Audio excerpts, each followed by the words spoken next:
Yeah, because you get quite a few romantic comedies this year. We do. We have a lot of good shorts and comedies and documentaries, but yeah, it was really great this year to see the number of narrative features that came out, because it's not easy making a film, right? And oftentimes, you know, because of the subject matter, because we're a film festival of color, because of all the things that we go through in our lives on a day-to-day basis, it's tough, it's hard, especially the past couple of years, especially this year in general, has been. But it was so refreshing and wonderful to see all of these romantic comedies come across and just make you giggle and laugh, because, you know, we need that, and we need some sort of levity. And I mean, we're never going to get lost in the seriousness, but how many times do we actually get to sit down, see a film about ourselves, people that look like us, and we're laughing and going, oh my gosh, that's like me, instead of going, oh my gosh, that's like me. Did you ever think that it would grow to this magnitude? You know, no. I mean, we started as a small festival. It was the Dudley Film Festival. It was supported by a grant that Act Roxbury, that used to be part of Madison Park, got. And I think we screened maybe 7 films that year, 18 years ago. And then about 8 years ago, we decided that it was going to be an international festival because it was already so international. And now, exactly, I mean, we ebb and flow between, you know, 35. Last year I think we had 35 films. This year we actually have 54. So that was because, and we got in about 150 films to choose that. It's really difficult, but it's amazing. It's wonderful to see, and the filmmakers, that's my passion, is to support them. Would you say that this film festival was very similar to the 48-hour film festival that actually happened just a weekend ago, in the sense that it started off like on sort of like a local, smaller scale, and now it's grown to such a high...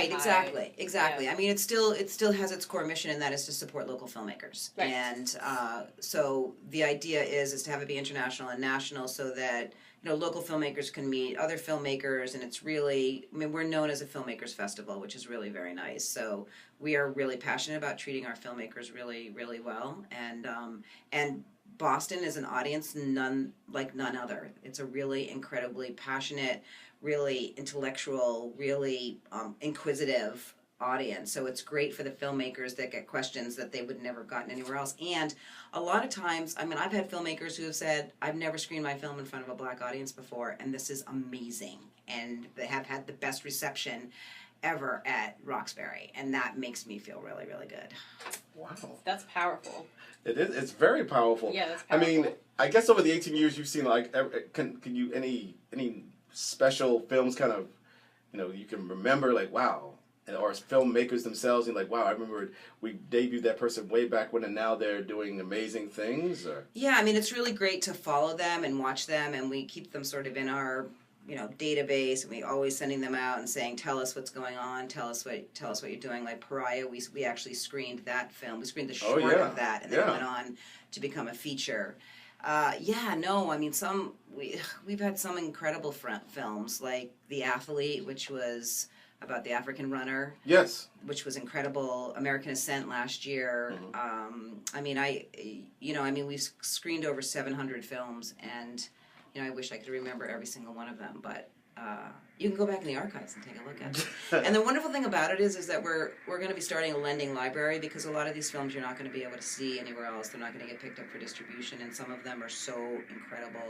Like last year we had a film called La Marea, which was a film about an island that floods twice a day, and sort of it told the love story of these two young people while the ebb and the flow of the tide was coming in. It was just really beautiful. So films like that you're never really going to see, and that's why it's so important to support independent film festivals, because these are films you're not going to see in the megaplex. And speaking of, you mentioned something about some athletic films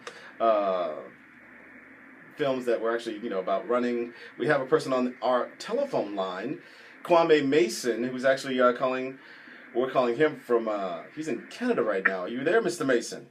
Yes, I'm here. Thank you very much for having me on the show, guys. Hi, Lisa. Hi, Kwame. Can't wait to see you. Yeah, me too. I'm really looking forward to it. So I got to go to you, Mr. Mason, because I was reading and listening about a lot of the films right now, like your film, Soul On Ice. has a lot of Boston connections to it because, well, tell the listeners out there what Soul on Ice is about. Well, Soul on Ice, Past, Present, and Future is about the history and contributions of black athletes in the professional sport of hockey. You know, being Canadian, hockey, you know, is one of those things that we're very passionate about.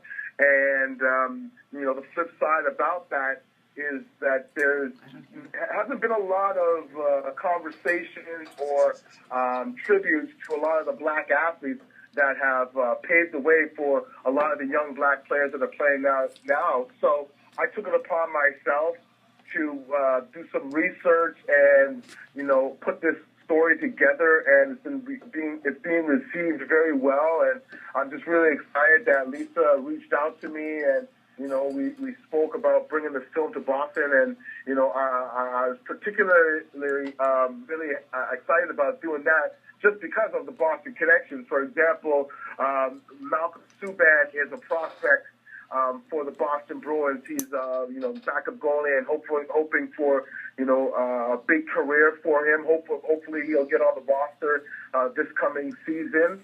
And you know, the biggest connection is the man that really, you know, set it off, which is a guy by the name of Willie O'Ree, who was the first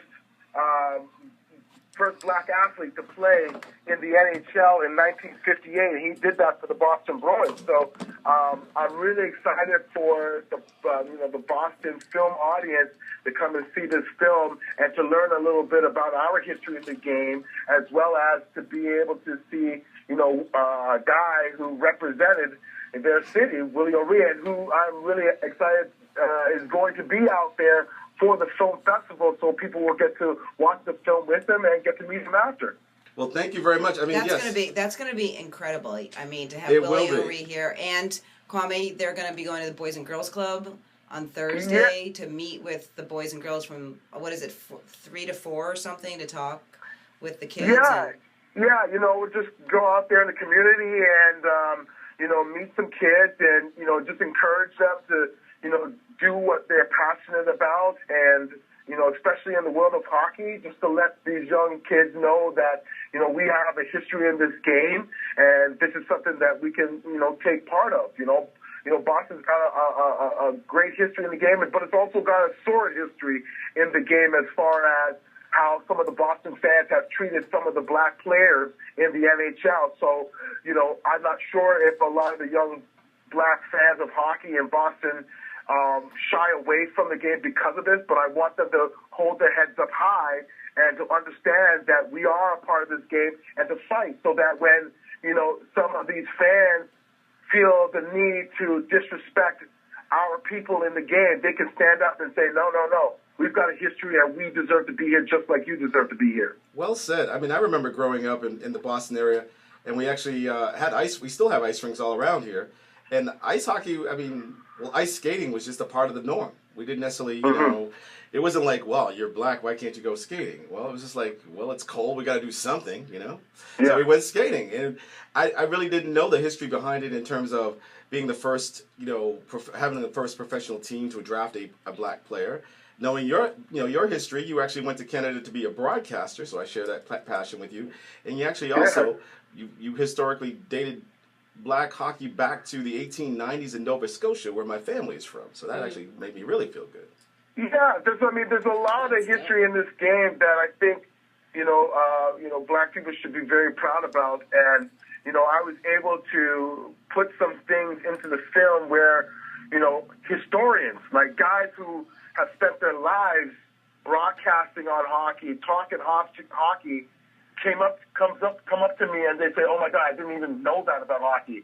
And I think, you know, as a black person in the world of entertainment, particularly broadcast, you know, it was my duty to show this, and I think it's going to only encourage more black people to learn more about this game and participate in this game, because, you know, hockey, out of the 4 major sports, is the one with the least partition of blacks. And I always say to people, you know, basketball, baseball, and football, you know, we've established ourselves there, and, you know, and we're starting to grow in the front offices in those games, but not in hockey. You know, to me, it's just not disheartening, but it hurts my heart a little bit when I go to these arenas across the country, especially in America, and I see the black people working in security, in concessions, cleaning up. But then when I get further and further into these arenas, I see no black people working in the head's office in marketing, promotion, directors. And I say to myself, I know there's a young, especially in America, there's a lot of young black, smart kids out there that they can look into that profession. So, if they don't see it, they can't, strive for it. So I want to be able to put this out there to make them say, you know what? This might be another avenue for us. The more avenues for us, the more growth we have in our community. Right, and the more that we're doing things like this, the more we all realize we become the best. Exactly. So. I can tell why. I can tell why you guys brought this film into this festival, because he's definitely passionate about it. I love that. Yes, I love and he's that. going to be here, and Willie's going to be here, and this screens on Thursday, the 23rd at 8 p.m. at the Museum of Fine Arts. Lovely. Yeah. So I definitely appreciate your contributions. I hope you continue to do filmmaking and more film projects. I've actually gone to hockey games, and it can be a little bit lonely. I'll definitely tell you that. If it wasn't for my friends in their great seats, man, I'm like, okay. But continued success. I look forward to all the people you speak with, especially Malcolm. I mean, he was touted as one of the best goalies, coming up in the minors. And he's here. Wow. So I mean, I want the Bruins to get another Stanley Cup. So I mean, hey, you got this guy in the system. That's selfish. We're gonna take a brief break. We're gonna take a musical interlude. We're gonna come back with another director, ladies and gentlemen, of in this film festival. His name is Crosby Tatum, as well as an actor in this film festival. His name is Keith Masco. But you're not going anywhere, are you? Oh no, I just wanted to talk about some other things. Yeah, please. We're not going to let you go. That's simple. But I mean, Mr. Mason might have something to do, and we can't afford every call. Actually,